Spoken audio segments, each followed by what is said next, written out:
Bonjour à vous, amis auditeurs de Radio Courtoisie, libre journal des controverses comme tous les samedis matins. Je salue bien entendu mon prédécesseur Nicolas Stocker, assisté de Lara Stam pour toujours des émissions passionnantes.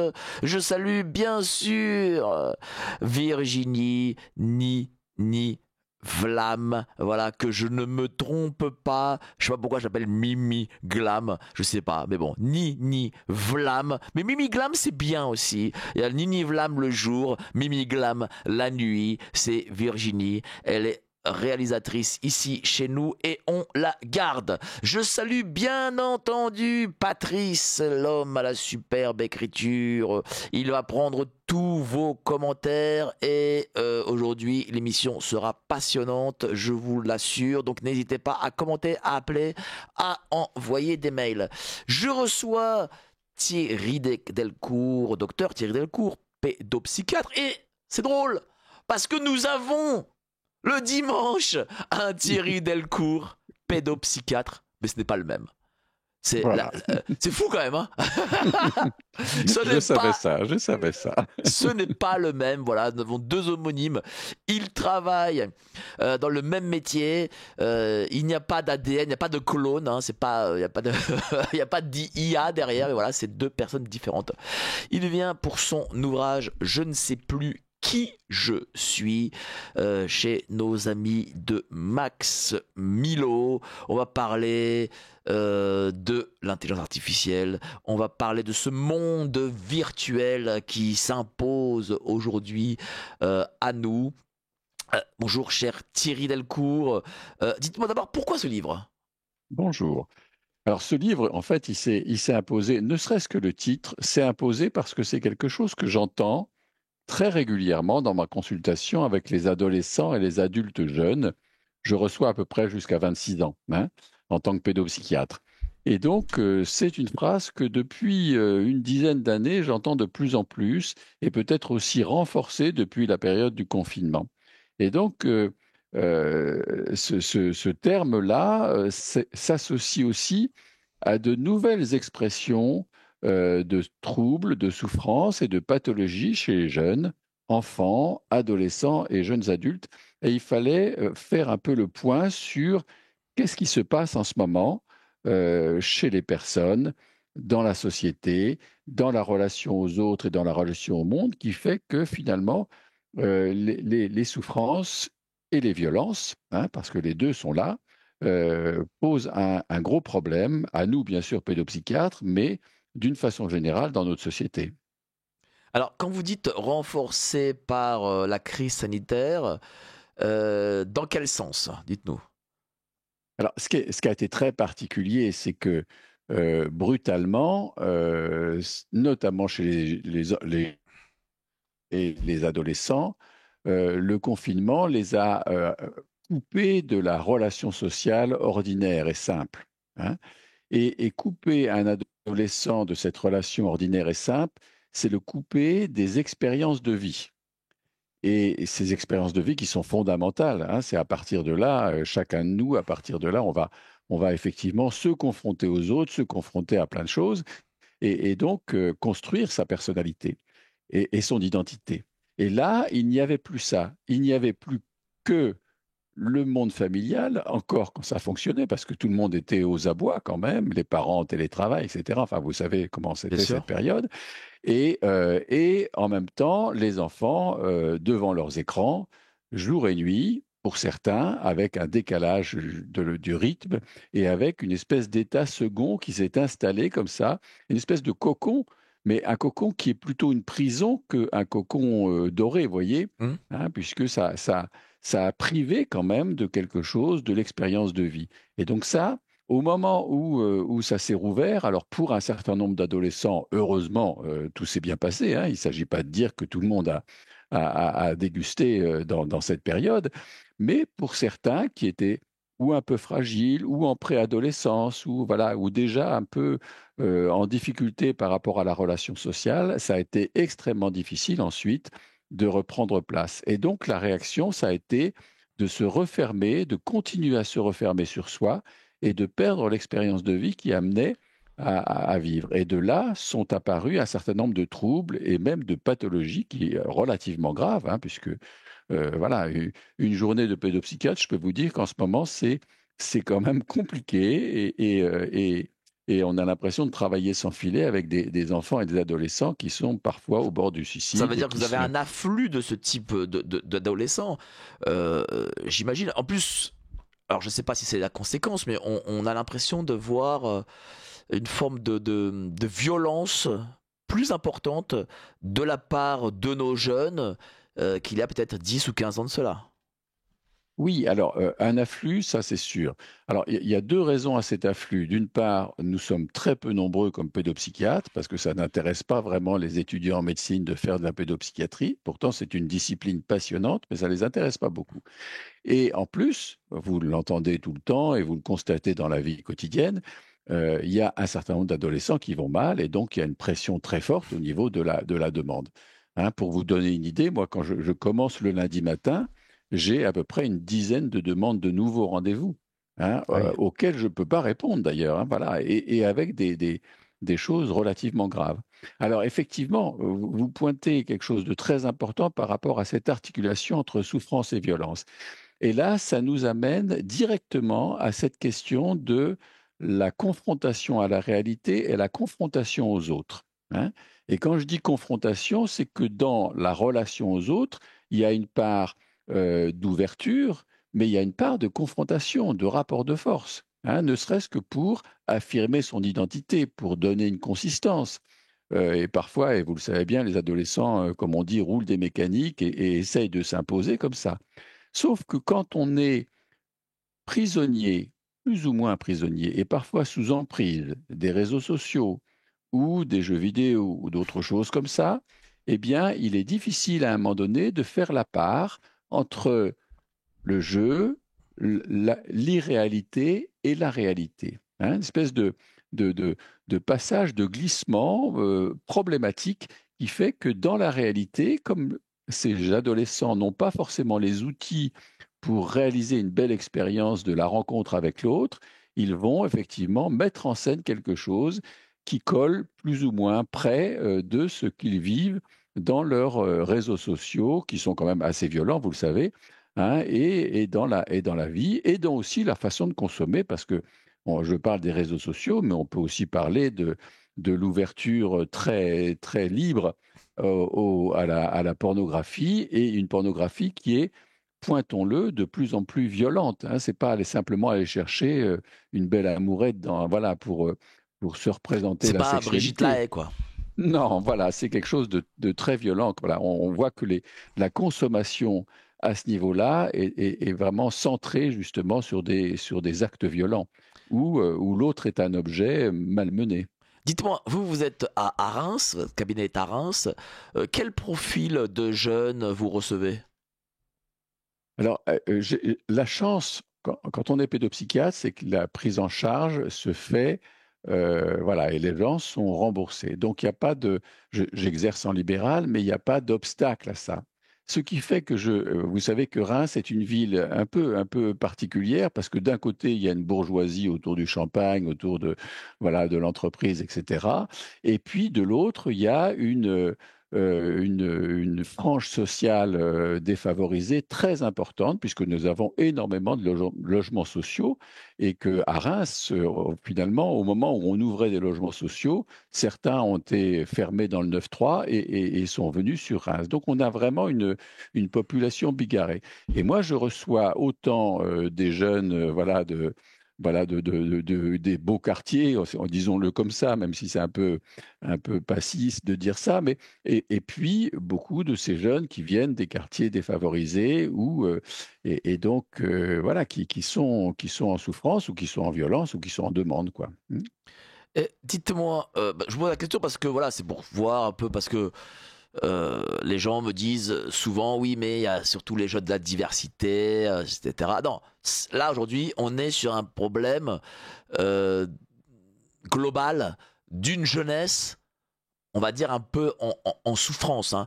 Et d'ailleurs, je voulais vous poser cette question par rapport à vos débuts, quelle a été l'évolution de cette jeunesse? Oui, alors j'ai la chance d'avoir commencé il y a plus de 40 ans, vous voyez? Donc avec ce recul et c'est ce qui me permet aussi de faire ce travail de recherche et de prévention parce que je m'occupe beaucoup de prévention en santé mentale des jeunes. Il y a vraiment une différence radicale, et pas que négative, hein, entre, les jeunes que je recevais, disons dans les années 80 et ceux que je reçois maintenant. La première différence, c'est qu'effectivement et ça c'est une différence positive, c'est que notamment chez les jeunes enfants, il y a un éveil plus important. En tout cas, ces dernières années, c'est en train on va y venir, mais c'est en train de tomber un peu cette dimension-là. Un éveil important, ce qui fait que on est assez rapidement dans la possibilité d'échanger avec ces jeunes, alors qu'à une époque, voilà, la parole n'était pas si facile, il y avait une forme d'inhibition, etc. Donc ça, c'est la première chose. La deuxième chose, c'est qu'il y a une quarantaine d'années, la question de l'autorité parentale ne se posait pas. Elle était là, elle était là même assez renforcée, et même, bon là, on pouvait critiquer certains excès justement dans cet autoritarisme, hein, mais elle était là et il y avait un cadre qui tenait. Et par exemple, si on disait je ne veux plus aller à l'école, vous savez, c'est le thème de mon dernier livre, je ne veux plus aller à l'école, eh ben, c'était pas question, tu vas à l'école et que tu sois angoissé ou pas, voilà. De la même façon que si on vivait une certaine violence à l'école, ben, finalement, on la gardait pour soi et on considérait que c'était des affaires de jeunes. Donc voilà, c'est un peu ce climat. Et donc la souffrance des jeunes à l'époque était plutôt du genre de l'inhibition, de la difficulté à rentrer en contact, mais avec une timidité, avec un sentiment de culpabilité. Vous voyez, tout ce que, en tout cas, dans mon époque, on a connu. Et puis, au fil des années, voilà, on pourrait dire les parents des années 68, hein, et puis d'autres aussi, et puis l'évolution de notre société, parce que c'est pas qu'en France, hein, c'est quelque chose d'assez généralisé de façon mondiale. Il y a eu cette évolution finalement avec une baisse importante du cadrage familial, hein, et ça, c'est quelque chose qui est venu de plus en plus amplifié, et pour deux raisons.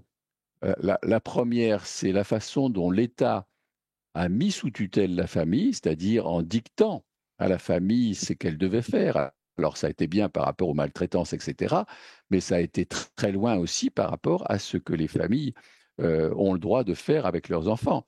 Je vous donne un petit exemple, on y reviendra peut-être tout à l'heure, mais voilà, quand un enfant dans une classe est pointé comme trop agité, la maîtresse et la directrice d'école ou de collège demandent à ce que les parents consultent et fassent un bilan de ce qu'on appelle de TDAH maintenant. Vous voyez, c'est quelque chose de très à la mode. Et si les parents refusent, se met en place ce qu'on appelle une information préoccupante, c'est-à-dire un signalement qui fait que les parents vont subir une enquête sociale, hein, qui va à un moment donné dire vous ne faites pas ce qu'il faut, vous êtes de mauvais parents, voyez, hein. Donc ça, c'est vraiment C'est un l'intrusion problème. de l'État dans la famille. Voilà, c'est ça, c'est ça. Alors il y a des intrusions bénéfiques et il y en a qui sont vraiment délétères. L'autre aspect, c'est la tutelle des réseaux sociaux et la façon dont les réseaux sociaux et les influenceurs vont devenir des prescripteurs et vont devenir des prescripteurs auprès des enfants et des adolescents, mais même auprès des parents, qui fait qu'à un moment donné, la façon d'éduquer va se plier finalement aux contradictions des réseaux sociaux. Parce que dans les réseaux sociaux, c'est en gros, fais ce que tu veux, tu es une star et tu es le meilleur, et en même temps, voilà, une façon de rendre les gens objets dépendants finalement de cette mode, de cette tyrannie de la mode, etc. Voyez, donc cette évolution-là, elle fait qu'on a plutôt maintenant des enfants qui sont en désarroi, c'est-à-dire avec une identité qui ne s'est pas bien construite. Bah, Et si on a... Oui, vous avez allez-y. parlé là de TDAH. Alors il y a TDAH, HPI, HPE, tous ces acronymes. Moi, c'est mon avis, hein, je dirais barbares. Et d'ailleurs, j'ai reçu nombre de psychologues, pour le coup, cliniciens, qui m'expliquaient qu'en réalité, c'est surtout de l'éducation qu'il manque, parce que TDAH, on a l'impression que TDAH, chaque enfant dorénavant a quelque chose de TDAH, HPI, HPE, que sais-je. Et donc du coup, lorsqu'il est diagnostiqué avec des tests dans QCM, je crois, lorsqu'il est diagnostiqué HPI, TDAH, ou ce que vous voulez, derrière, il y a les grands laboratoires qui viennent, qui apportent leurs solutions médicamenteuses. Est-ce que justement cette question-là ne perturbe pas dorénavant l'équilibre de nos jeunes, de cette nouvelle génération qui arrive? Alors, on est dans une société qui a une folie de la catégorisation, c'est-à-dire que voilà, on va mettre des étiquettes partout. Et prenons l'exemple du TDAH. Dès qu'un enfant vit un problème, quel que soit ce problème-là, les deux symptômes prioritaires, mais d'ailleurs chez nous aussi, d'ailleurs adultes, les deux symptômes prioritaires, c'est le trouble de la concentration, parce que son esprit est occupé ailleurs, et, et une forme d'agitation, parce qu'il n'a pas forcément les mots pour le dire, et que voilà, il va manifester. Et donc, alors il y a aussi ce que vous dites, effectivement, le cadrage éducatif qui fait qu'à un moment donné, un enfant arrive un peu comme un petit lion dans une, dans une maternelle ou dans un cours préparatoire. Mais au-delà de ça, c'est-à-dire qu'on a voulu à tout prix mettre des étiquettes sur des symptômes derrière lesquels il y a une complexité, une dimension sociale, une dimension psychique, une dimension familiale, éventuellement une dimension traumatique. Vous voyez, c'est cette Mais c'est complexité pas de chaque dangereux humain. ça? Est-ce que ça c'est pas dangereux? C'est très Parce que dangereux, c'est très regardez, moi je vais vous dangereux. dire, les enfants, ok, ils n'arrivent pas à se concentrer parce qu'ils ont une heure d'histoire géo, bon, ok, je peux comprendre, et encore. Mais ils se concentrent une heure lorsqu'ils sont sur leur PlayStation 5, bizarrement. Ce Mais, TDAH. Mais bien sûr, c'est ce que je ne cesse de dire, si vous voulez.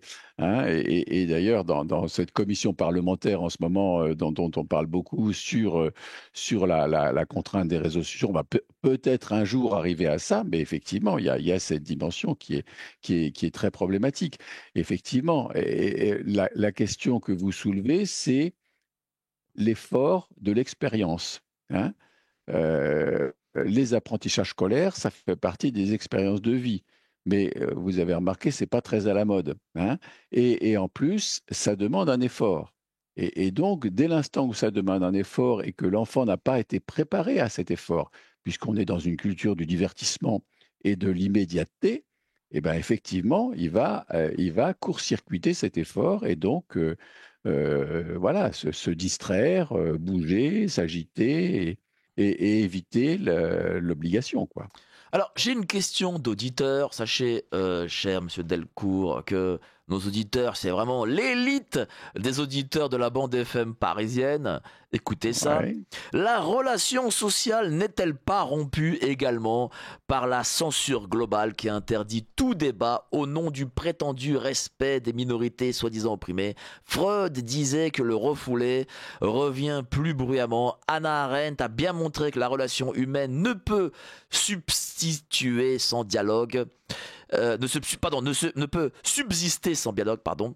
Le retour de la barbarie est la conséquence directe de la censure qui est supposée installer un paradis sur terre, l'enfer pavé de bonnes intentions et d'idées généreuses devenues folles coupées du réel. Hein, c'est pas les auditeurs de Énergie 12. Hein. Voilà, bravo à vous. Donc, Mais c'est très bien de l'aborder comme ça. Et ça va m'amener allez-y. à une part, parce que vous avez vu dans ce livre, il est beaucoup question de la question du virtuel Oui, et, et de la bien sûr. déréalisation, de la dépersonnalisation. Mais il y a aussi un chapitre conséquent sur les questions de l'identité sexuée, de la transidentité, etc. Et là, ce que dit votre auditeur est tout à fait dans ce cadre-là. C'est-à-dire que quand un enfant va pas bien, un enfant, je parle plutôt un adolescent, hein, et ressent un malaise, ce que ça nous est tous arrivé, ça. Donc, qu'est-ce qu'il va faire? Il va aller le poser sur les réseaux sociaux. Hein, et donc, on va lui renvoyer de façon algorithmique tout ce qui va dans ce sens-là, soit dans le versus aggraver sa mélancolie et parfois le pousser à la scarification ou même au suicide, soit il va trouver le mentor qui a sa solution. Hein.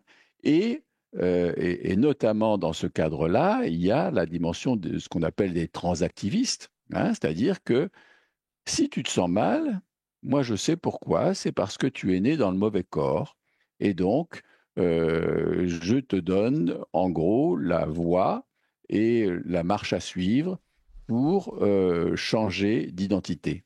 Voilà, ça c'est un exemple. Alors tous les enfants qui, sont dans cette problématique ne sont pas ceux qui subissent les réseaux sociaux, mais c'est un exemple effectivement d'une minorité agissante qui va agir à plusieurs niveaux, qui va agir effectivement sur une présence très forte sur les réseaux sociaux, hein, avec des plateformes, vraiment bien efficaces, de la même façon qu'à un moment donné, Daesh avait agi à ce niveau-là, hein, qui vont aussi agir, puisque une minorité agissante va pouvoir s'imposer dans les couloirs du pouvoir. Et notamment quand on a, par exemple, mis en place la haute autorité de santé met en place des bonnes pratiques. Et dans ces bonnes pratiques, il y a une commission qui se réunit. Et dans cette commission, il se trouve qu'un certain nombre de ses membres faisaient partie de ces transactivistes, hein. Et voilà. Et donc ça, c'est un exemple. L'autre exemple dont on a parlé il y a très peu de temps, c'est ce qui se passe en Corse en ce moment, hein. Peut-être vous avez vu avec cet EVARS qui correspond à une transmission d'éléments autour de la sexualité dans les écoles. Et finalement, une minorité agissante qui était quand même pas claire du tout dans ses actions précédentes a réussi à obtenir l'aval de l'éducation nationale pour entrer là-dedans. Heureusement, ils se sont aperçus à temps, la première école s'est aperçue à temps qu'effectivement, c'était des gens qui étaient dangereux, hein, et les choses se sont stoppées. Mais ailleurs, ça ne se stoppe pas. Ben, on Donc, est en effectivement, Corse. En Corse, ça se stoppe plus facilement qu'ailleurs. voilà, c'est ça. Mais C'est dites-moi, ça. vous avez parlé de mentors. Les parents ne sont plus les mentors de leurs enfants Non, aujourd'hui?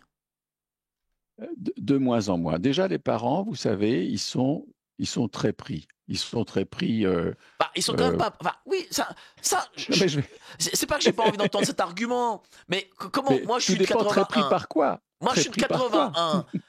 Mes parents étaient pris aussi. Et bon, alors je dis pas que mes parents étaient mes mentors, mais euh, je veux dire, on a l'impression.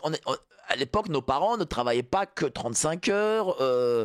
Bien Ils sûr. avaient des activités. Le travail était plus dur qu'aujourd'hui. Mais on a l'impression que aujourd'hui, on est enfin, quand on écoute les uns et les autres, qu'en fait aujourd'hui tout est beaucoup plus compliqué dans le travail. Ah mais c'est plus dur aujourd'hui qu'avant.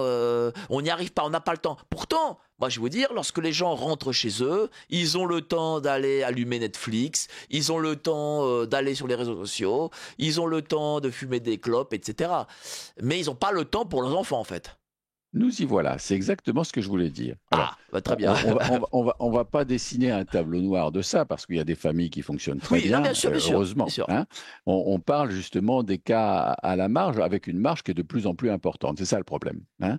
Qu'effectivement, ils sont très occupés, mais pas forcément par leur travail, pas forcément par tout ça, mais par eux-mêmes et par la façon dont eux-mêmes sont sous emprise de leurs réseaux sociaux, d'une addiction aux écrans, d'un certain nombre de préoccupations souvent assez narcissiques finalement, et où combien de fois j'ai entendu des enfants et des adolescents dire de toute façon, c'est pas la peine. Si je veux lui parler, elle est sur son écran ou il est en train de voilà, elle est en train ou le père il est sur ses jeux vidéo, pas moyen de lui parler. Ouais, c'est une réalité aussi. Donc ils sont très occupés à des choses qui sont pas recentrées sur l'éducation, avec une forme aussi pour certains de démission par rapport justement à une éducation qui se ferait à l'école, puisque vous le voyez bien, on demande tout à l'école en ce moment, hein. Il faudrait tout assurer à l'école alors que l'école va mal, hein.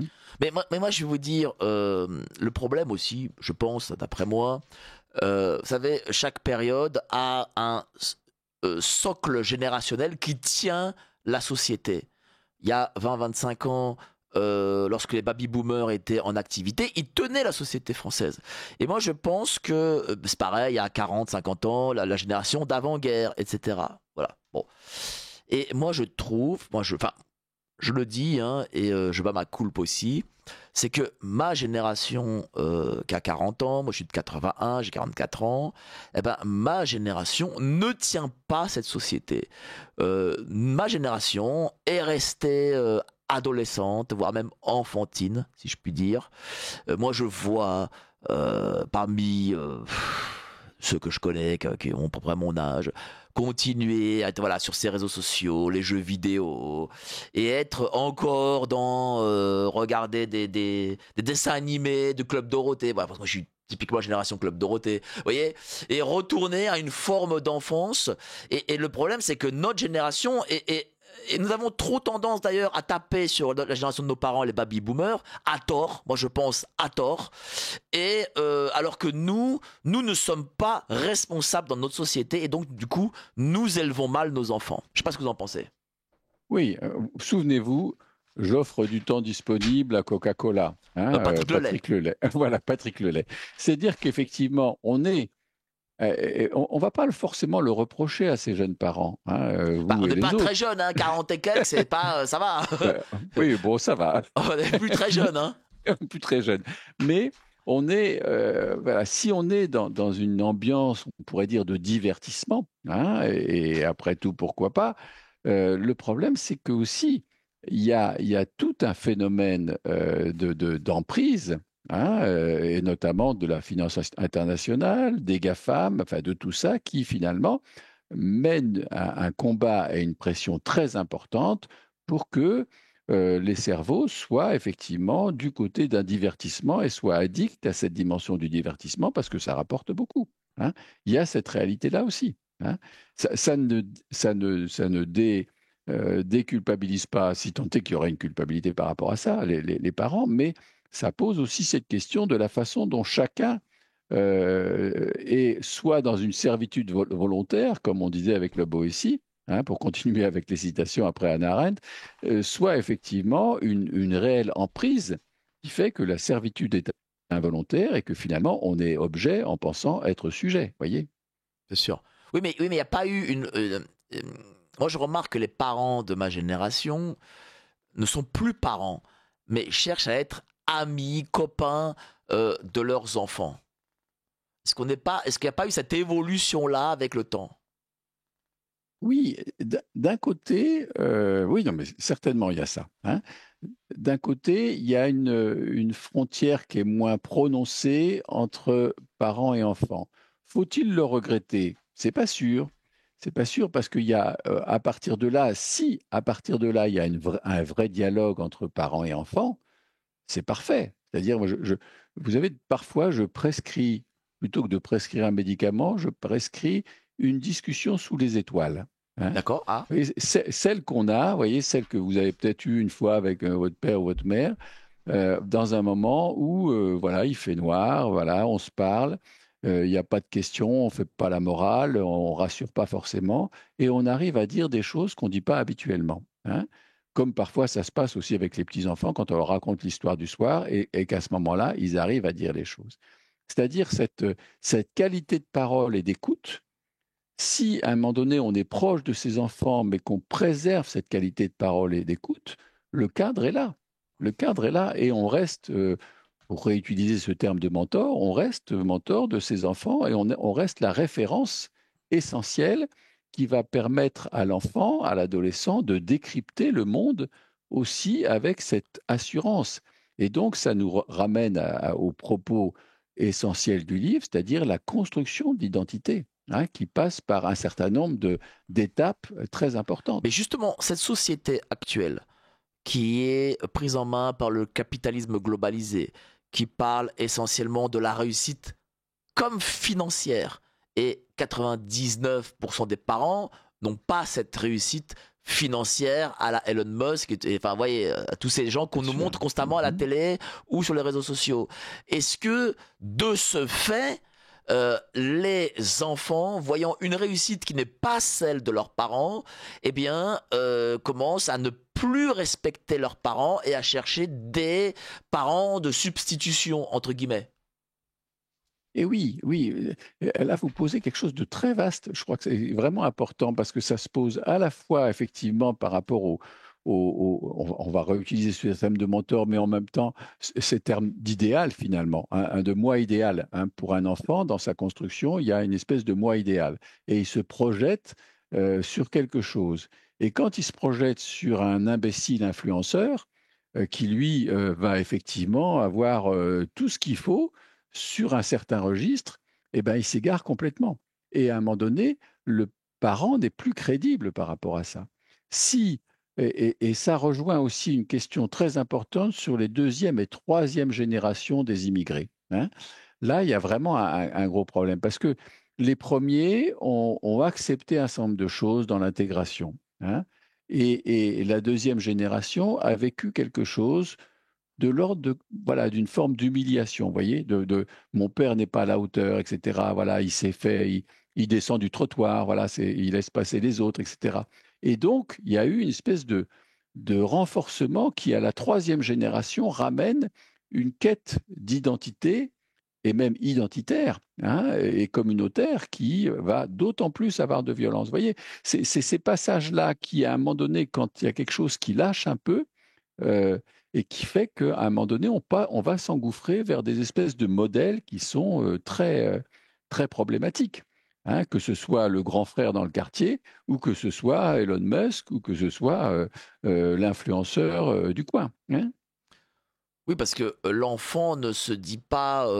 D'ailleurs, ce que faisait cette première génération d'immigrés, quel que soit le métier, c'était des métiers nobles. Hein. C'est pas, faut pas arrêter de croire que c'était sale. Mais bien sûr, mais bien Voilà. sûr, mais bien Et sûr. parce que aujourd'hui, on met en avant un type qui va faire des films X, par exemple, ou quelqu'un qui va faire de la chirurgie esthétique et se montrer sur des réseaux sociaux type Instagram. Ils vont gagner beaucoup d'argent. Et donc, on a l'impression qu'en fait, la réussite tient essentiellement à l'argent. Et forcément, si vos parents gagnent que 2 ou 3 000 euros par mois, ce qui est déjà très bien, eh ben, on a l'impression qu'en fait, c'est des perdants de cette mondialisation. Et personne ne va être un perdant. Donc j'imagine que Je cette vous donne génération, la nouvelle génération, s'élève comme ça. Mmh. Oui, je vous donne un petit exemple par rapport à ça. J'ai toujours posé la question à un moment donné à mes patients de: «Bah, tiens, comment tu vois ta vie plus tard? Qu'est-ce que tu aimerais faire?» Dans les années 80, 90, c'est, «Je vais être pompier, je vais être pilote de ligne, je vais être maîtresse». Voilà, des choses comme ça. Maintenant, si vous posez la question, c'est: «Je veux être influenceur, je veux être footballeur». Ah, ils vous Hein? disent ça, les Ah enfants. oui, oui, oui, c'est ça, c'est vraiment ça. Et même le concrétiser. Je pense à une de mes jeunes patientes qui réussissait brillamment à l'école, qui a décidé, d'arrêter parce qu'elle voulait, devenir une spécialiste en ongles, monter, D'accord, ouvrir une onglerie, vous voyez? Hein, d'accord. quelque chose comme ça avec ces espèces de justement ces influenceurs qui, vous savez, ont ces ongles, très colorés, très longs, enfin la mode actuelle qui passera de toute façon, mais cette espèce de façon d'être fasciné finalement par ce qui brille, hein, et se faire avoir avec ce qui brille justement. Justement, on a eu déjà ça avec, rappelez-vous, Monsieur Nicolas Sarkozy, président, dont on disait qu'il était président bling bling. Rappelez-vous, à Oui, l'époque. Et forcément, quand vous avez qui de droit dont on dit qu'il est bling bling, eh ben, il légitimise cette nouvelle forme de société. mais bien sûr, mais bien sûr, mais bien sûr, c'est ce qui fait qu'à un moment donné, on peut rêver de sa Rolex ou on peut rêver des dernières baskets à 800 € la paire, hein, vous voyez? Hein, c'est Qu'est-ce que quelque ça veut chose dire? comme Ça veut ça. dire que quoi, le capitalisme, la globalisation ont gagné et on peut plus revenir à des enfants qui veulent être pompiers Non, ou maîtresses? je pense qu'ils n'ont pas gagné, mais on passe par une période, assez assez compliquée, hein, voilà, c'est assez compliqué pour revenir à ce que vous disiez tout à l'heure, la violence, c'est-à-dire qu'à un moment donné, si ça va pas dans le sens que je veux, si l'autre ne se soumet pas à ce que je veux, il y a une violence qui se déploie, hein, qui est d'ailleurs sur le mode de ce qu'on peut voir dans les jeux vidéo violents, hein, puisque vous le savez, les enfants et les parents ne respectent que rarement les âges qui sont indiqués, hein, par l'Arcom ou pour d'autres par rapport aux jeux vidéo. Pensez à Fortnite, Call of Duty, etc. Et d'autres, voilà, qui sont encore pires. Donc il y a cette dimension qui est vraiment problématique, quoi. Mais Mmh. qu'est-ce qui fait qu'un parent, par exemple, voilà, il joue à Fortnite, Call of Duty. Alors, je vais expliquer un peu à nos auditeurs. Ce sont des jeux de tir au fusil, en gros. Très Oui. réalistes, pour le coup, très très réalistes. Qu'est-ce qui fait que des parents laissent des enfants des heures entières sur ces écrans, sur ces jeux vidéo? Alors, deux réponses à ça. La première, quand je dis à des parents, mais comment ça se fait? Il a 8 ans, comment ça se fait qu'il est déjà sur Fortnite? Ah ben, on va pas le frustrer. Après, il sera plus avec les autres parce que tous les autres, ils ont Fortnite. Première réponse, hein. Donc, effectivement, il faut faire comme les autres. Et donc, dépasser finalement la dimension, le risque d'une dimension traumatique au profit d'être avec les autres. Donc, c'est un raisonnement qui est complètement biaisé. C'est pas forcément un raisonnement méchant, hein, mais voilà. Et la deuxième chose, c'est que quand un enfant est sur un écran, eh ben, il pose pas trop de problèmes, hein. Vous savez, dans ma salle d'attente, j'ai des beaux livres pour enfants et pour les adultes aussi. Mais ce que je remarque, c'est qu'à la fin d'une journée, tous mes livres restent encore bien rangés, vous voyez? Parce que dès qu'un parent arrive avec son enfant, hop, et pour, ils me disent, pour pas qu'il fasse de bruit, pour pas déranger, hop, il a le téléphone. Vous voyez? Donc c'est cette commodité qui fait qu'à un moment donné, on délègue l'éducation aux écrans parce qu'effectivement, comme ça, il va être sage. Et bien sûr, moi, je vous donne encore un petit exemple voilà, dans le cabinet, à un moment donné, l'enfant commence à s'agiter, s'ennuie. Il va fouiller dans le sac de maman, lui prendre son téléphone. Elle ne réagit pas. Moi, je dis, non seulement tu n'as pas le droit de toucher au sac de ta mère, mais tu ranges le téléphone. Et qu'est-ce qui se passe? Effectivement, il y a une crise. Excusez-moi, docteur, il fait une crise, etc. Je dis non, justement, c'est super cette crise. Parce que c'est comme ça qu'on va commencer. C'est comme ça qu'on va commencer. Et vous n'allez pas lâcher par rapport à ça. Parce que souvent, les parents disent, oh, on a tout essayé, on a tout essayé. Bon, ils ont essayé une fois. Et en fait, il faut qu'il y ait une ligne. Et cette ligne, ça rejoint ce qu'on disait tout à l'heure du cadre éducatif qui fait qu'on ne lâche pas sur un certain nombre de choses, sur l'essentiel, sur ce qu'on a jugé essentiel. Et voilà, et quelque chose de très basique comme ça a échappé aux parents, vous voyez? Il y a aussi une chose que je remarque, c'est que les parents ont peur des mots de leurs enfants lorsqu'ils vous disent «Ah, je te déteste», etc. Ils prennent vraiment ça au premier degré. Et on a l'impression qu'ils ont peur de la perte d'amour de leur enfant ou d'être un mauvais parent parce qu'ils refusent, parce qu'ils les édictent des règles. Oui, effectivement. Et ça rejoint ce que vous disiez tout à l'heure. Est-ce qu'on est déjà, parce que avoir son identité et être adulte, c'est quand même pas quelque chose qui se décrète, c'est quelque chose qui se construit, hein.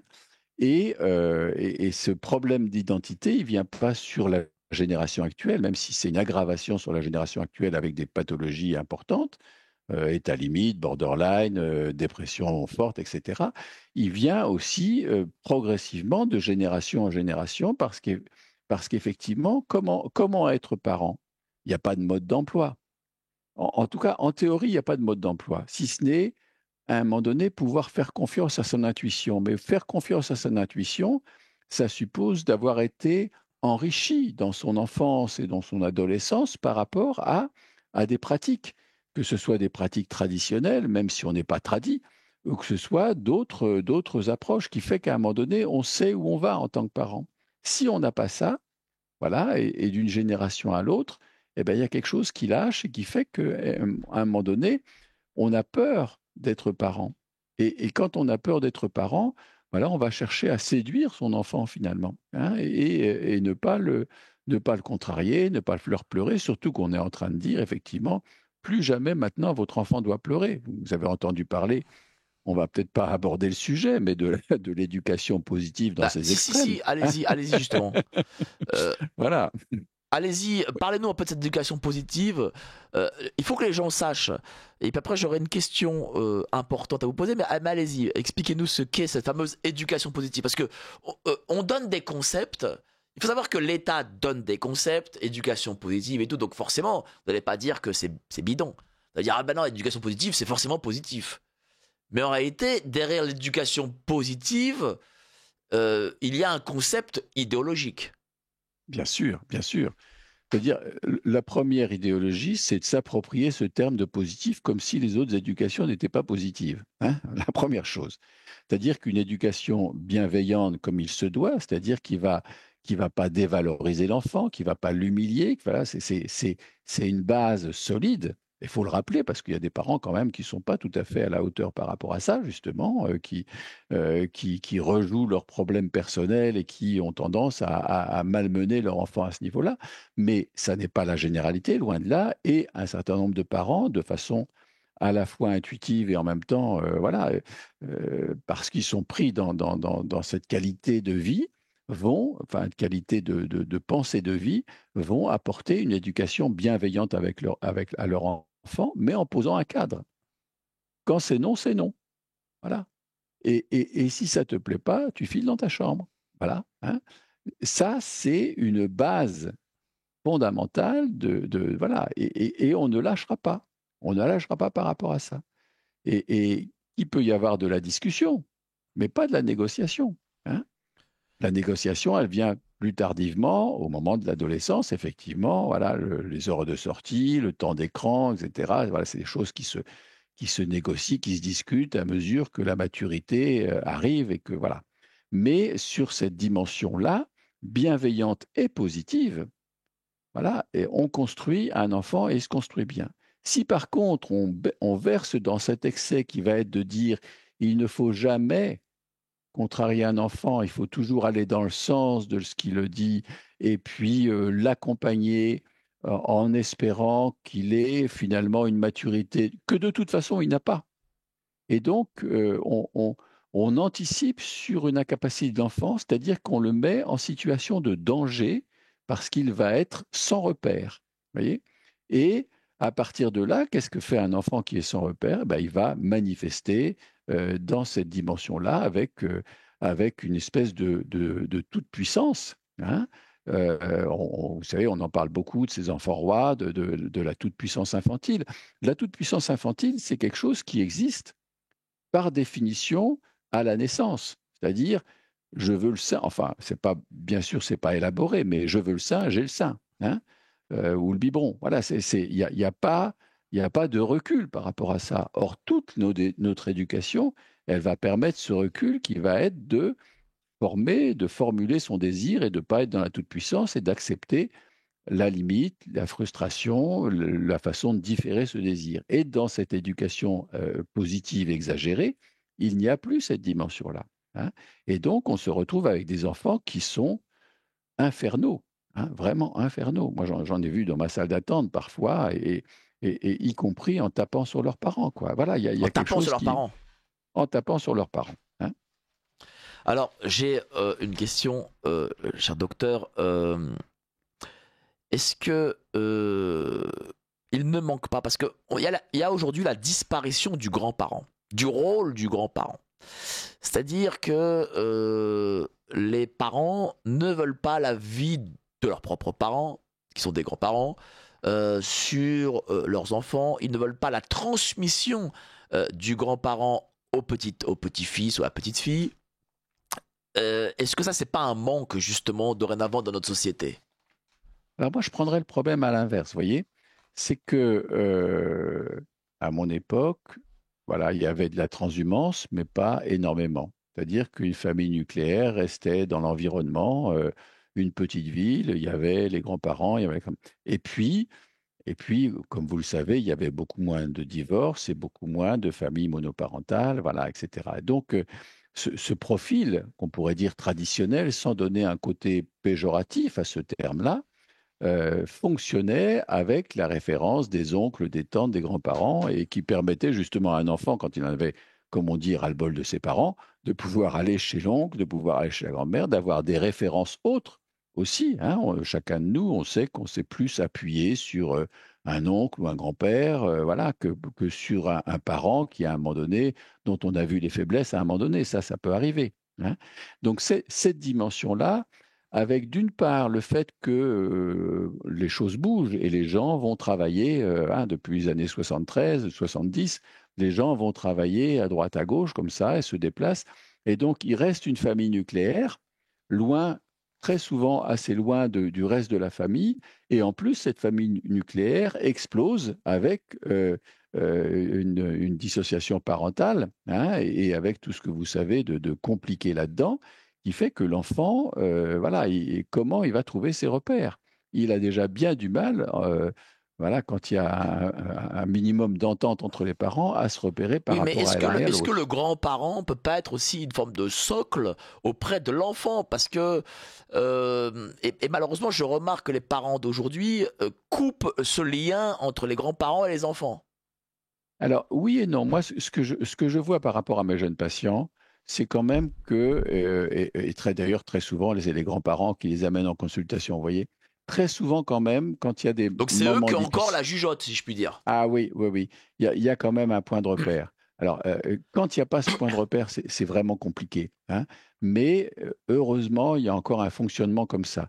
Mais c'est vrai, il y a des ruptures familiales avec des positions radicales, hein, voilà, qui sont pas simplement par rapport à l'éducation, mais il suffit parfois, vous le savez maintenant, d'une contrariété pour que cette contrariété, elle amène à prendre une position radicale. Hein. Il y a toujours eu des conflits de famille, vous le savez bien, hein, mais et puis des histoires, voilà, on parlait de la Corse tout à l'heure, ça peut aller très loin, hein, mais, mais en même temps, il y a cette dimension-là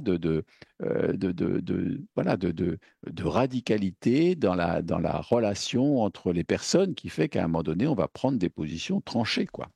Soutenez Radio Courtoisie pour qu'on ait des beaux locaux dont on a l'impression qu'on est à Europe 1. Là, on rentre dans les locaux de Radio Courtoisie, on a l'impression d'être de cette trompée de local. On est à Europe 1. En réalité, je vais donner l'antenne à Pascal Pro très très vite. Voilà, donc soutenez-nous pour avoir des émissions aussi indépendantes, si je puis dire, parce que dans les grands médias subventionnés, parfois certains non subventionnés, il y a des annonceurs de la publicité et c'est eux qui décident des programmes. Ce n'est pas le cas à Radio Courtoisie. C'est vous qui êtes les patrons et c'est vous qui permettez notre liberté. Je suis avec docteur Thierry Delcourt pour son dernier ouvrage. Je ne sais plus qui je suis, son passionnant ouvrage aux éditions Max Milo. Alors j'ai des questions d'auditeurs. Une pharmacie au Canada me disait qu'un certain nombre de troubles d'enfants étaient traités avec des amphétamines et du LSD. Qu'en pensez-vous? Alors, on parlait tout à l'heure du TDAH, c'est vraiment un vrai sujet en ce moment, quoi. Le vrai sujet, c'est à la fois la prescription et à la fois la contrainte de prescription. Quand j'ai écrit La fabrique des enfants anormaux, qui a eu beaucoup de succès parce qu'il dénonçait justement ces dérives, etc., dans les études que j'ai reprises, au Kentucky, par exemple, il y avait 25% des enfants qui étaient sous traitement dans une classe d'âge et 25% avec l'obligation de valider le fait qu'ils avaient un traitement pour pouvoir rentrer dans la classe, hein.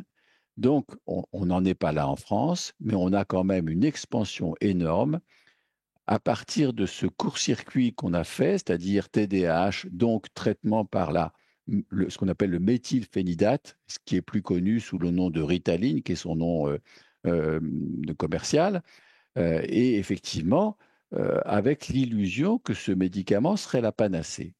Ce médicament, c'est un dérivé amphétaminique, avec les inconvénients et les avantages que ça a, hein. Les avantages, nous, on l'a expérimenté quand on était étudiant, c'est-à-dire que si on était un peu en retard pour préparer un examen, un petit bout de ça, et puis on dormait pas de la nuit et on révisait. Mais le matin, ça se passait pas forcément toujours bien, vous voyez, hein. Donc cette utilisation, et puis surtout l'utilisation Et de vous ces avez une dérivés, vingtaine d'années déjà, au moins. voilà. Voilà.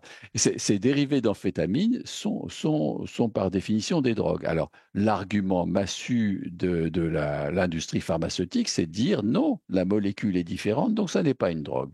Il se trouve que cette fonction est la même pour l'enfant, c'est-à-dire que pour des enfants qui ont authentiquement un TDAH, c'est-à-dire à peu près 10% de ceux qui sont déclarés TDAH, C'est-à-dire beaucoup moins. effectivement, bah oui, c'est C'est-à-dire ça, qu'il bien y a que. sûr. C'est important ce chiffre. Ça veut dire que Bah oui. ceux qu'on déclare TDAH, il y en a seulement 10% qui le sont. qui le sont parce qu'ils ont eu des troubles néonataux, ils ont des troubles fonctionnels cérébraux, etc. Et chez eux, effectivement, la ritaline, enfin le méthylphénidate, utilisons le terme pharmaceutique, le méthylphénidate va agir de façon efficace en améliorant la concentration. Mais en même temps, il a d'autres inconvénients, c'est-à-dire il réduit la croissance et il coupe l'appétit.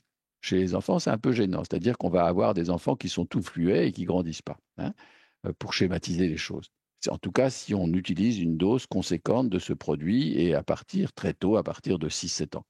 Donc ça, c'est un point. Ce qui est beaucoup plus grave, c'est que comme effectivement on va mettre sous traitement d'autres enfants qui ne correspondent pas à ça, quand ils sont sous ce méthylphénidate, ils vont être hyper nerveux parce que ça correspond effectivement à la conséquence de ce dérivé d'amphétamine. Et quand ils sont hyper nerveux, on va dire, ils ont un TOP, un trouble oppositionnel avec provocation. Vous voyez, ça nous vient des États-Unis, c'est merveilleux. C'est-à-dire qu'un enfant qui a un trouble oppositionnel avec provocation, c'est pas rien, hein. On a chacun eu à un moment donné un trouble oppositionnel avec provocation, et heureusement, mais en même temps, il était traité non pas par un médicament, mais par d'autres mesures.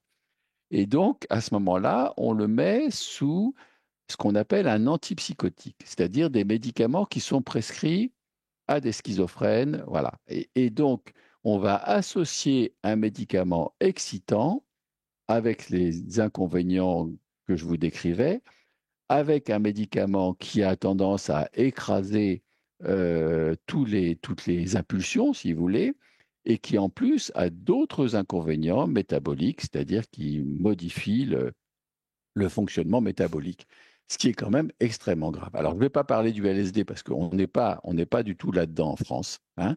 On n'a pas, il y a en ce moment quelques expérimentations qui se font chez des patients schizophrènes graves d'utiliser certains produits comme ça. Mais il faut être vigilant parce qu'effectivement, ce que dit cet auditeur, c'est qu'on peut très vite glisser sur l'utilisation de molécules. Pensez à ce qui s'est passé à une époque en Russie, hein, c'est-à-dire qu'effectivement, quelqu'un qui était déviant ou qui était rebelle était enfermé dans un hôpital psychiatrique, était mis sous ces traitements-là, hein, pour ne plus, pour disparaître finalement. Et il n'y a pas qu'en Russie, dans un certain nombre de pays, ça s'est passé comme ça, hein. On fait disparaître quelqu'un en considérant qu'il est fou.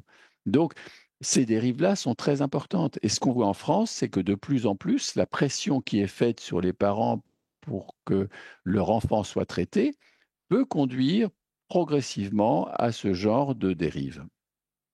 Alors, commentaire, bonjour Mike et docteur Delcourt. La Covid, enfin la crise sanitaire a généré une hébéphrénie collective chez nos jeunes. Franchement, utiliser ce mot hébéphrénie, bravo, hein, là, avec un cas Ouais, de ouais, ouais. courtoisie, hein. Là, c'est sûr, hein, Oui. c'est pas d'autre chaîne, hein, voilà, bah, bravo, hein. Qui peut expliquer la hausse de cette violence que nous constatons au quotidien. Ce genre de stress est fréquent après un confinement imposé relatif à une guerre, par exemple. Or, je n'entends jamais chez les psychologues qualifier cet habitus avec ce terme. Ne serait-il pas nécessaire d'avoir les avis de ceux qui ont eu à traiter cette pathologie sur les terrains de conflit?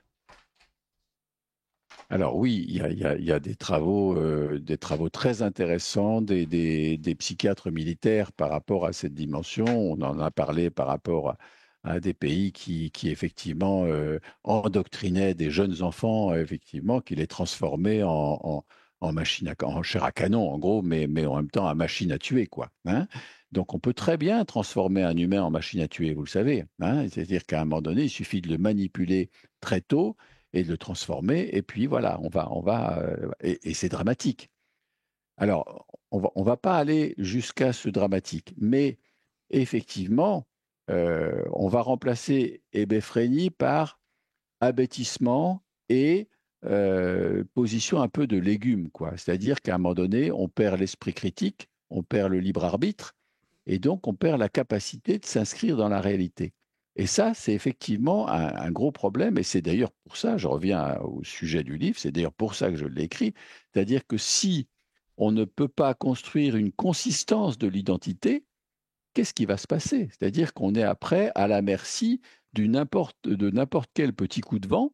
C'est-à-dire le coup de vent, c'est la critique d'un autre, c'est un échec, c'est un obstacle, etc., et qui va faire qu'on va s'effondrer. Hein. Alors, j'ai deux questions d'auditeurs et après, je voudrais parler des idéologies écolo dont vous parlez dans ce livre. Je ne sais Mhm. plus qui je suis, docteur Thierry Delcourt aux éditions Max Milo, parce que ça aussi c'est un problème, cette fameuse crise écologique dont on rabâche aux jeunes et qui du coup, bah, ces jeunes ne veulent plus avoir d'enfants par exemple. Donc on va en Mhm. parler, mais avant ça j'ai des questions d'auditeurs. Le jouir sans entrave de mai 68 n'a-t-il pas éclaté la structure familiale? Alors oui, on en a beaucoup parlé, c'est un vrai sujet. C'est un vrai sujet et j'en parle d'autant plus qu'étant psychiatre, mais au départ psychanalyste, même si je me suis éloigné de la psychanalyse et, en tant que pédopsychiatre, c'était pas pour moi un outil vraiment qui permettait de faire une approche cohérente et active vis-à-vis des enfants.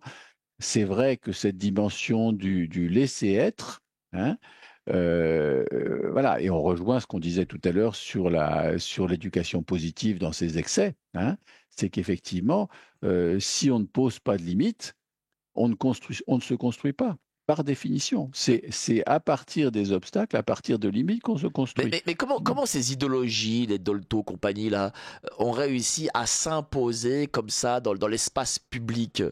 Qu'est-ce qui s'est passé? Quoi, c'est une rébellion par rapport au monde d'avant-guerre?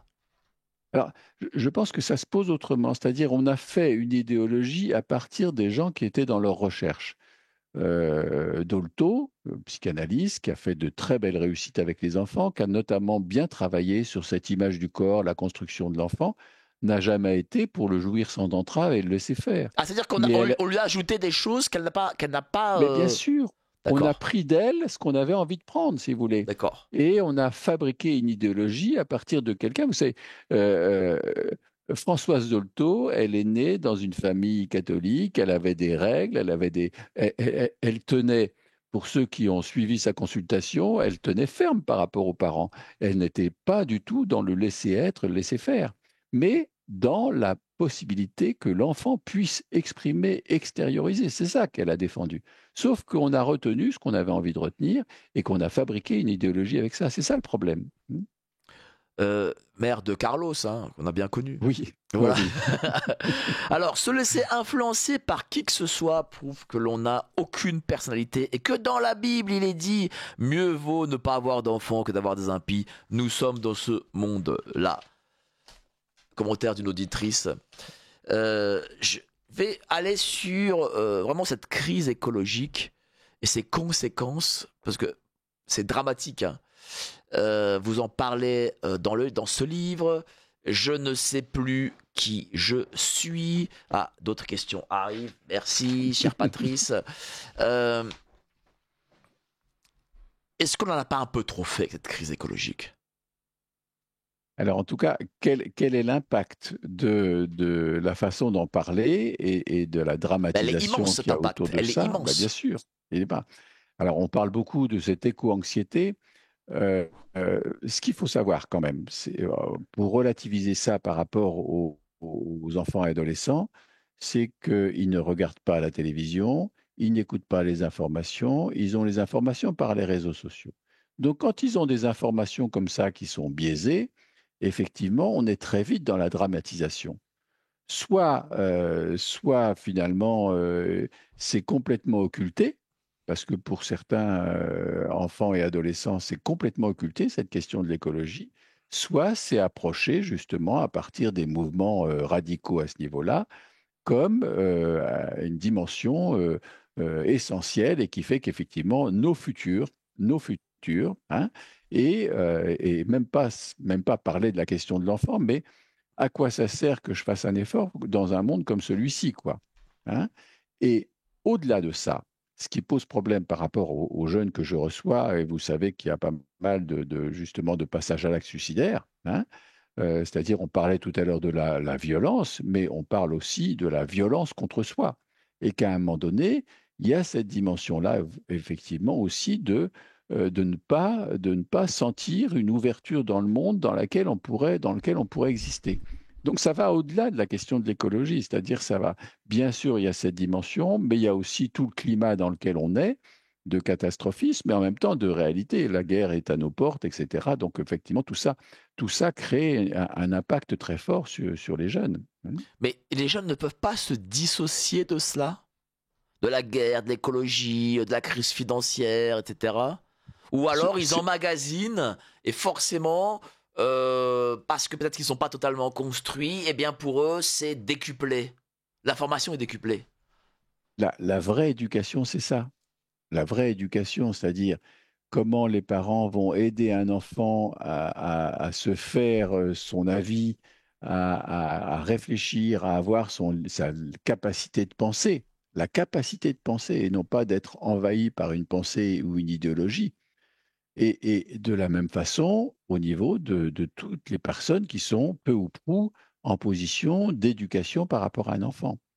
C'est-à-dire que tant que ça ne fonctionne pas, et que les réseaux sociaux sont prescripteurs, eh ben ça, voilà, l'enfant va pas pouvoir accéder à ça. Et donc, c'est vraiment, et d'ailleurs, c'est un message très fort de mon livre pour trouver cette consistance, et je donne un certain nombre de pistes justement aux parents, aux éducateurs par rapport à ça, c'est comment, à un moment donné, restaurer une capacité de penser, restaurer une forme de Bah, liberté d'être. moi je le dis aux gens qui nous écoutent, ce livre, je ne sais plus qui je suis, lisez-le.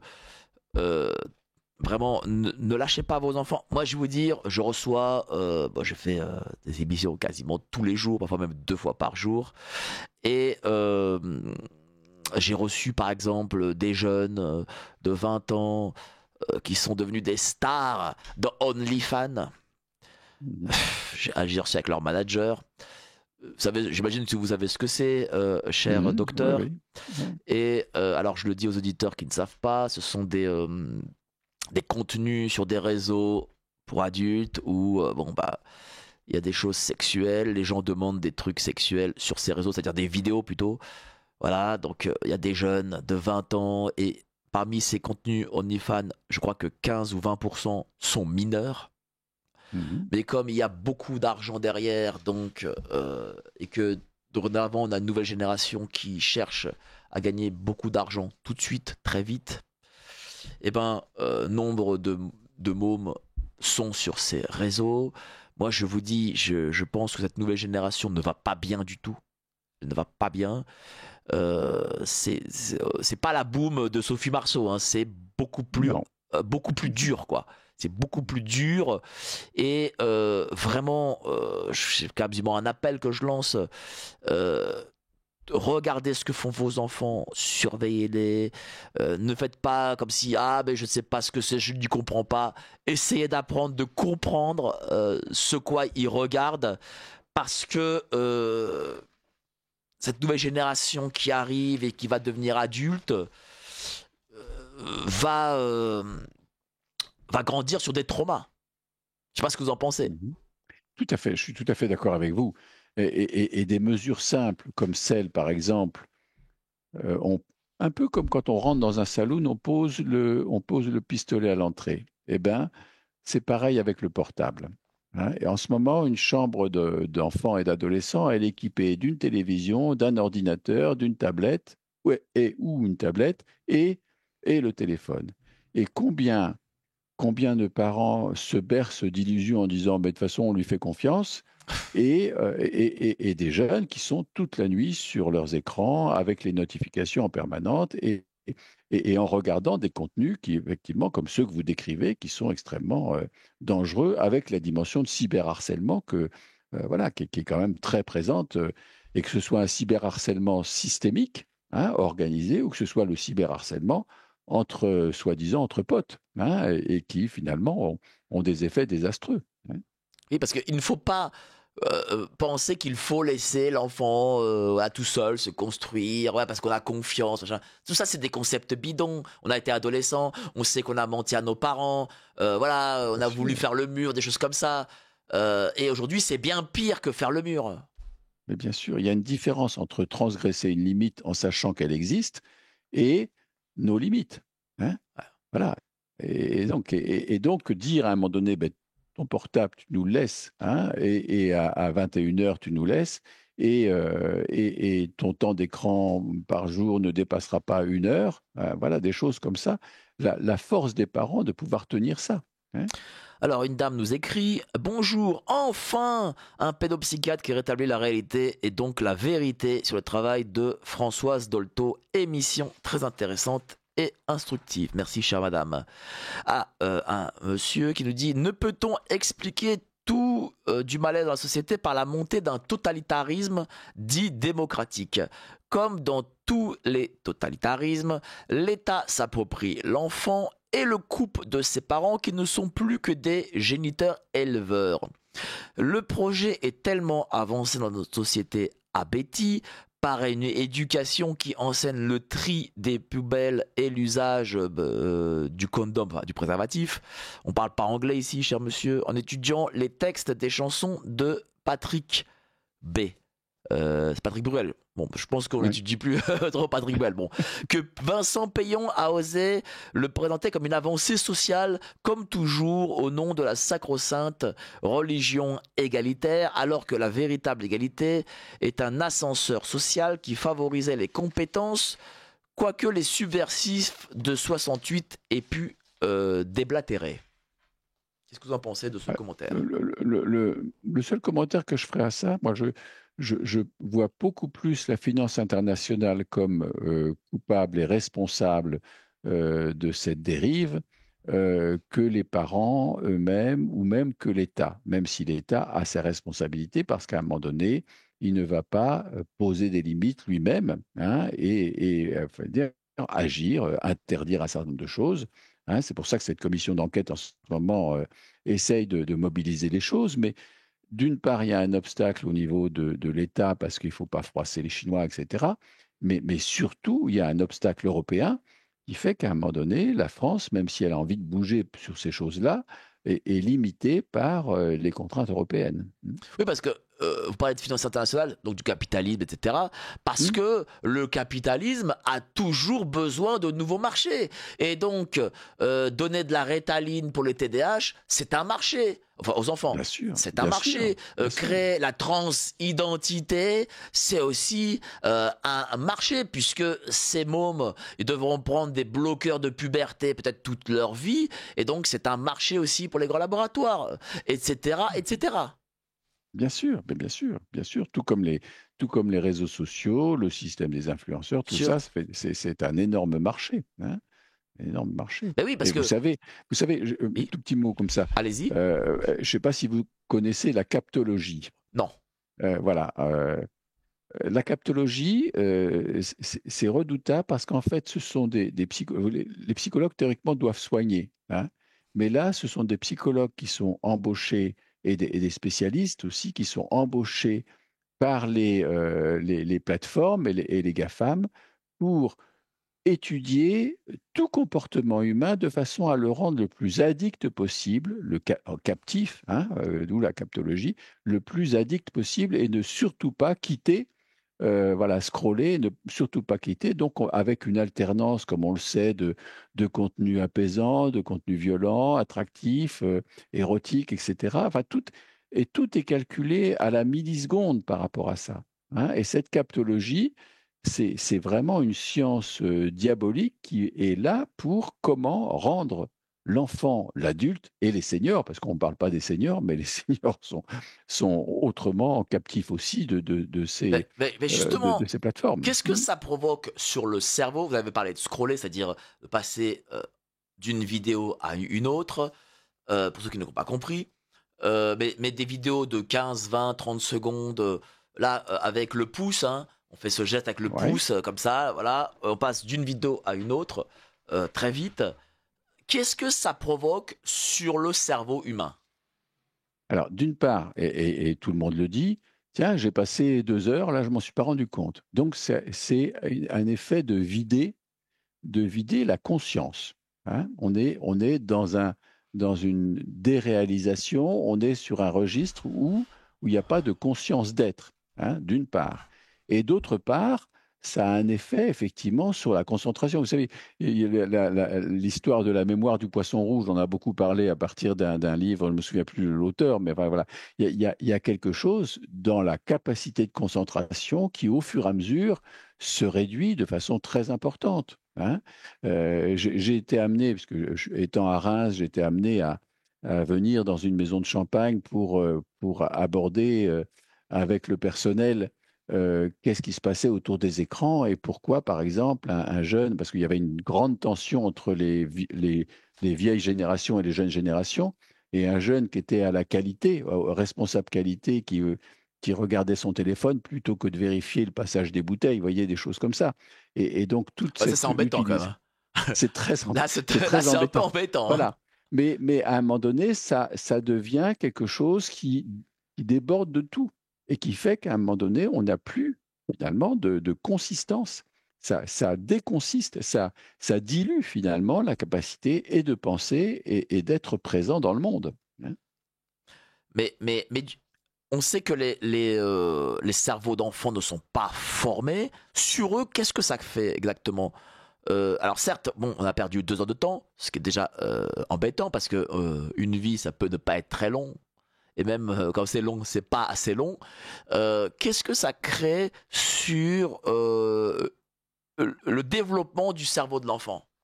Ça, c'est le plus passionnant. Vraiment, mais c'est très, très important. Parce qu'en fait, j'ai insisté tout le temps sur la question de l'expérience. Un enfant, il a besoin de construire Playmobil, Lego, etc. Avec tout ça, il permet d'extérioriser ses sens, sa sensorialité et de construire son être, sa capacité d'agir, etc. S'il est dans une position passive et qui reçoit comme ça des contenus qui défilent, il ne va pas construire cette capacité à un moment donné d'agir sur le monde. Et donc, il va être comme un handicapé finalement. Hein. Et c'est cette position d'handicapé qui fait qu'à un moment donné, au moment où il faudra qu'il écrive, hein, vous avez vu l'augmentation de ce qu'on appelle les 10 en ce moment. Hein, dyslexie, dysorthographie, dysmachin, dyscalculie, etc. C'est-à-dire au moment où on convoque quelque chose chez lui pour une efficience dans les apprentissages, une efficience dans la capacité, même dans le sport, parce que voilà, et à ce moment-là, ça manque, vous voyez? Et donc, il y a cette dimension-là, et puis il y a surtout un élément, c'est que vous avez un imaginaire, moi j'ai mon imaginaire aussi, ce sont des imaginaires singuliers, qui sont à la fois fondés sur les expériences de vie, mais c'est aussi tout ce qu'on a construit au fur et à mesure de la qualité de nos pensées, de nos rêves, etc. Or, si des contenus comme ça arrivent de façon massive, finalement, on préfabrique des imaginaires qui vont être clonés finalement, hein, et que d'un enfant à l'autre, même s'ils se croient différents finalement, il y a un imaginaire qui est monolithique, si vous voulez, par rapport à la qualité de l'imaginaire qu'aurait pu se développer s'il faisait toutes ces expériences de vie. C'est très bien ce que vous dites parce que j'ai remarqué une chose avec la crise sanitaire, lorsque j'ai interrogé nombre d'adolescents, euh, je remarquais qu'ils n'avaient plus de forme de rébellion. Enfin, ils avaient une violence, ça c'est une chose, mais c'est pas une rébellion peut-être à un système ou je sais pas moi un qui de droit. Ils avaient par contre une forme de soumission au système justement. Est-ce que on forme dorénavant des enfants pour que jamais ils puissent face à un président de la République, face à une république, etc. Se rebeller. Oui, ouais. Le rêve d'un système totalitaire, c'est ça, c'est d'avoir des sujets assujettis. Hein. Vous savez, le meilleur des mondes, 1984, tout ça, ça fait partie de nos lectures et de nos références, effectivement. Et ce risque-là, vous dites bien rébellion, la rébellion suppose une élaboration de la pensée, même si c'est une élaboration limitée, mais une élaboration. C'est-à-dire, je ne suis pas d'accord avec ça, intérieurement, je ne veux pas, et c'est pas simplement passer à l'acte avec une violence, c'est avoir à un moment donné une argumentation, même limitée, sur quelque chose qu'on n'accepte pas, hein, sur le plan éthique, sur le plan affectif, sur le plan à tous les niveaux, quoi. Mais justement, est-ce que vous vous sentez qu'il y a entre les années 80, quand vous avez commencé, et aujourd'hui, euh, une, euh, une baisse du niveau peut-être intellectuel de ces enfants.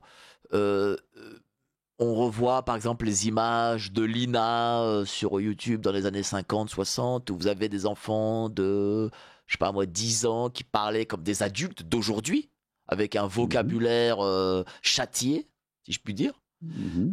Est-ce que vous sentez justement cette baisse aujourd'hui de niveau et ces enfants qui n'ont peut-être plus les mots pour exprimer ce qu'ils ressentent?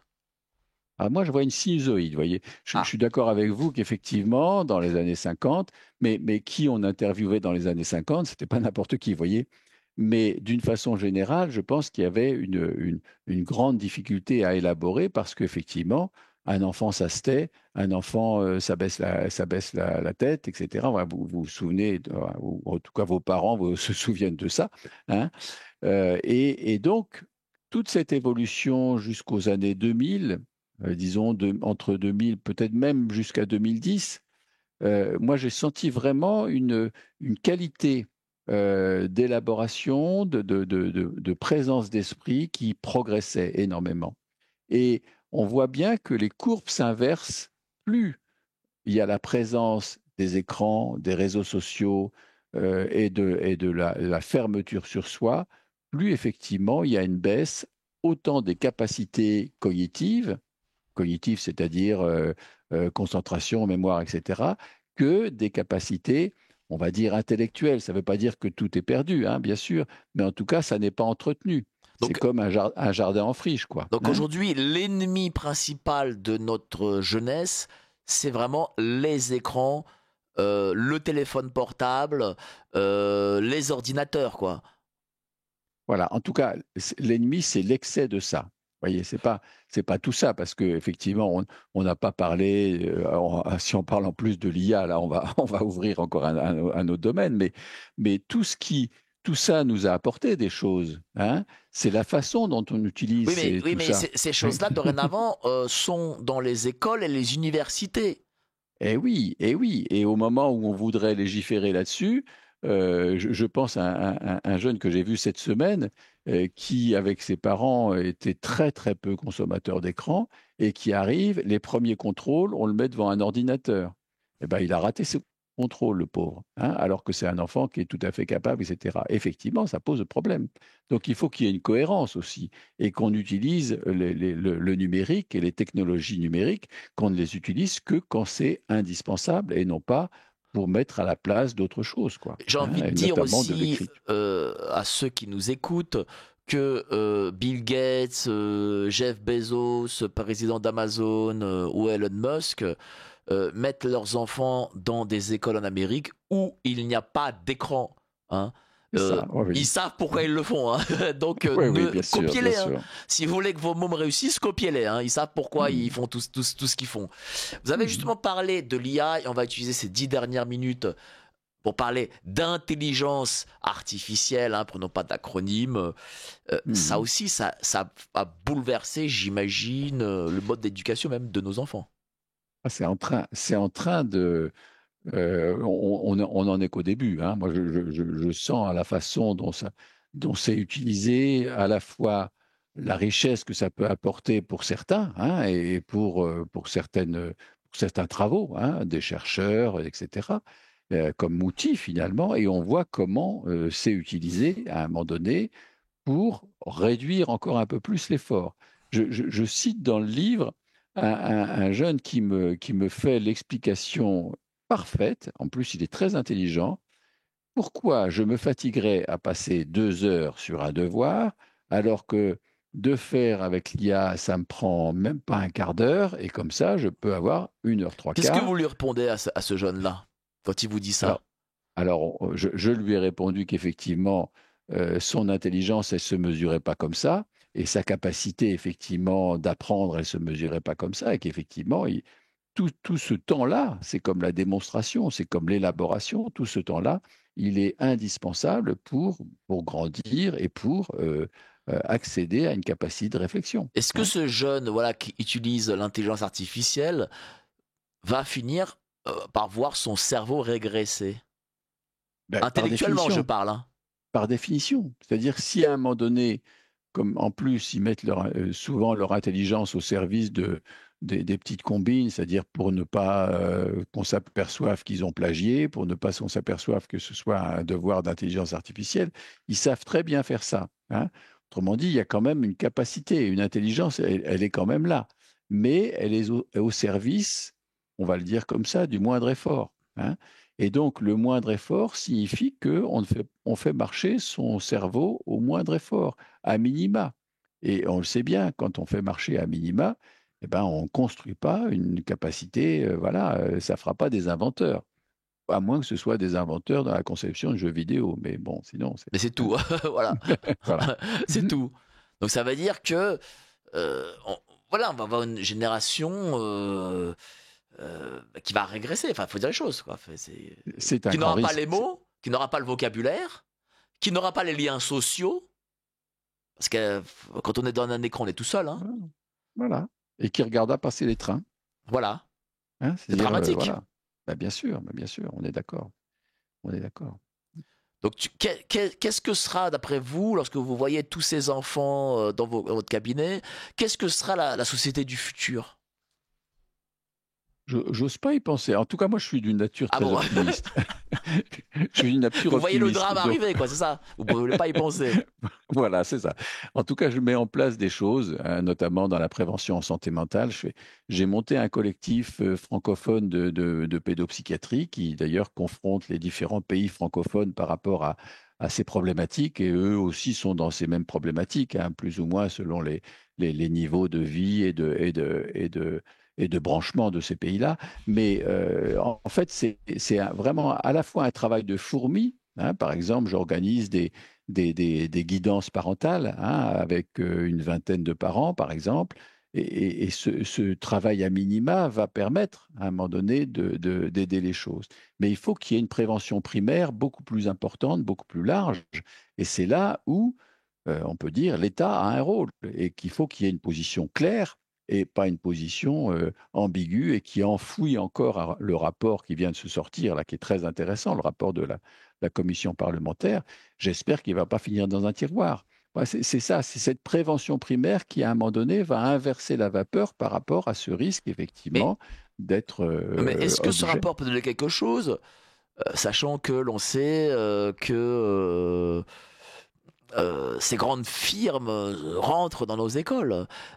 Et l'État a légitimé aussi ces grandes firmes. Par exemple, lorsqu'il donne des tablettes à des enfants de 11 ans, c'est une façon de dire, ben voilà, c'est autorisé et c'est même, voilà, il y a même le cachet de l'État, si je puis dire.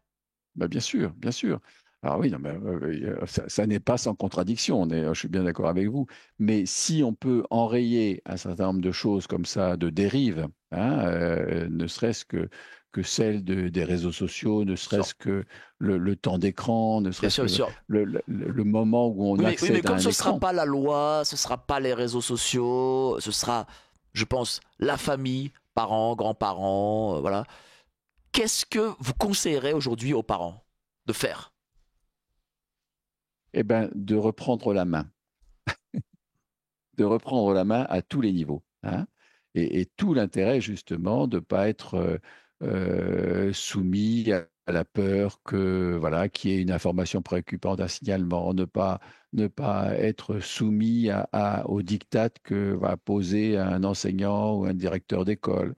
Voilà, ne pas être soumis au fait que si son enfant ne regarde pas Fortnite, eh ben, il va être triste avec les autres, etc. Poser un cadre et poser un cadre en ayant réfléchi à ce cadre et en confrontant ça justement dans l'échange avec d'autres parents. Moi, je crois que c'est vraiment quelque chose d'une restauration du cadre. Alors, je ne vais pas utiliser le terme d'autorité, c'est devenu un gros mot maintenant, mais restaurer en tout cas cette dimension du cadre parental qui va être prioritaire par rapport au reste. Donc, parents, reprenez la main sur l'éducation de vos enfants. Les autres ne le feront pas et ce n'est pas et n'ayez pas confiance dans les grandes structures de l'État, dans les sociétés privées, dans le système capitalistique, parce que eux, ils sont pas là pour ça. Ils sont là pour vendre des produits et pour que vos enfants plus tard soient essentiellement des électeurs et des consommateurs. Des consommateurs, oui. Merci des consommateurs, à vous. j'insiste. Et surtout des consommateurs, surtout des consommateurs. Oui. Voilà, parce qu'il faut résorber la dette publique. Voilà. Oui. Et c'est ce qu'ils demanderont. En tout cas, merci à vous, docteur Thierry Delcourt. Je ne sais plus qui je suis. Voilà, je monte ce livre à la caméra. L'émission va passer la semaine prochaine sur YouTube, Géopolitique Profonde, dès 9h. Donc, je montre à la caméra. Max Milo, où est-ce qu'on peut trouver ce livre, docteur ? Ah ben, il est partout dans les librairies. Max Milo est un bon éditeur, donc il est diffusé partout. Hein. Il est partout, à la Fnac, à Leclerc, dans les supermarchés. Voilà. Vous allez partout. Lisez ce livre, vraiment. Vous y aurez nombre de conseils. En tout cas, merci à vous. Voilà, Thierry Delcourt, je ne sais plus qui je suis, Max Milo. Merci à vous pour cette heure et demie passionnante. Passez à tous, chers amis auditeurs, un excellent week-end et on se retrouve la semaine prochaine. Même endroit, même heure. Allez, salut. On met un pognon de dingue dans des minima sociaux. Les gens, ils sont quand même pauvres. Le patrimoine que vous avez accumulé toute votre vie ne servira bientôt plus à rien. L'euro numérique arrive dans moins de 5 ans. Et avec lui, toutes les futures mesures liberticides. L'impossibilité d'épargner, de consommer librement. Si vous ne voulez pas ce futur pour vous et votre famille, Géopolitique Profonde a développé une solution pour vous. La lettre confidentielle. Cliquez sur le premier lien en description pour la découvrir. Ne laissez pas vos élites vous enfermer dans le communisme 2.0.